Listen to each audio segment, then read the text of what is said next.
ఇదిగోండి, రేష్మి గార్డెనింగ్కి స్వాగతం. ఒకటే వీడియోలో తీయడం కుదరలేదు. చూడండి, ఇట్లా బ్రేక్ అయిన ఎగ్స్ అమ్మే చోటుకి వెళ్తే మనకి ఎగ్స్ ఇస్తారు. ఇవ్వమంటే పగిలిపోయినట్టు ఉంటే ఇవ్వమంటే ఇస్తారు. ఇలా మనం చేతికి ఒక కవర్ కానీ ఏదైనా కట్టుకొని బాగా ఇట్లా కలిపి తర్వాత నీళ్ళు దండికి వేసుకొని కొంచెం కొంచెంగా ఒక్కొక్క మొక్కకి వేసుకుంటూ వెళ్ళామంటే ఒక టానిక్ లాగా పనిచేస్తాయి మొక్కలకి. నేనైతే నా మొక్కలకి వేస్తాను. ఎగ్ షెల్స్,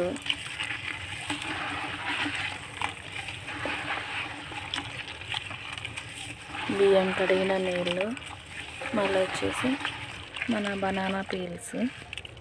ఇప్పుడు ఫస్ట్ నీళ్ళు వేసుకుందాం. ఇలా తయారైనాక చూడండి, ఇలా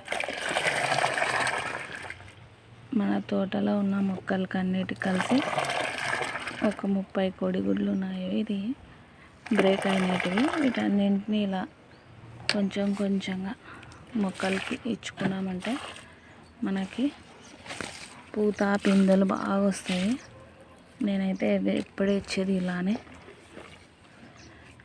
ఇలా ఏం ఎఫెక్ట్ ఉండదు దీనివల్ల.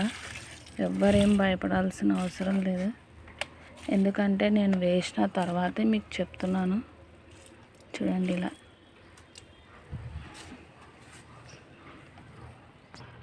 అలాగే బియ్యం కడిగిన నీళ్ళు, ఇలా పళ్ళ తొక్కలు ఇవన్నీ ఇలానే కలిపేసి మనం బాగా ఇలా కలిపి వీటిని కూడా కొంచెం కొంచెంగా మొక్కలకి ఇచ్చినామంటే మంచి బలం ఉంటుంది.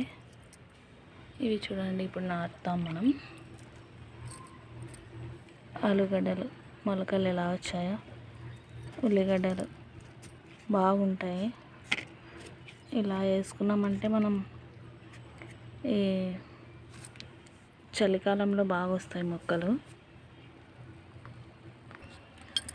మనకి మిద్దె తోటలోకి ప్లేస్ ఒక్కటి చాలా ఉండాలి, కానీ ఎన్ని మొక్కలైనా పెంచుకోవచ్చు.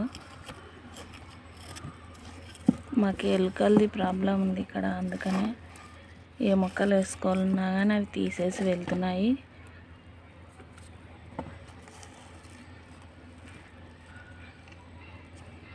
అంతే, ఉల్లి పరకలు బాగా వస్తాయి ఇప్పుడు ఈ చలికాలంలో. ఆలుగడ్డలకి కొంచెం సాయిల్ లూజ్ ఉండాలి, మట్టి. అవి బాగా స్ప్రెడ్ అవుతాయి.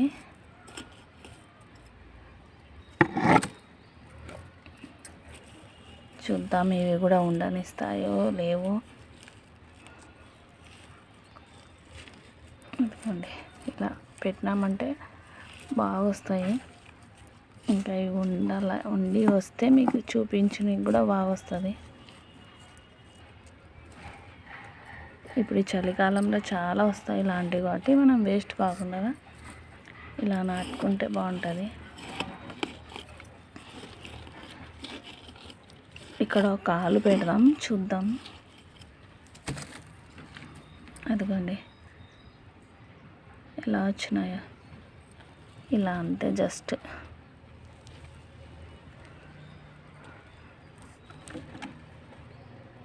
ఇలా పెట్టి దీని మీద కాస్త అలా మట్టి కప్పేసినామంటే మొలకలు కనిపించేటట్లుగా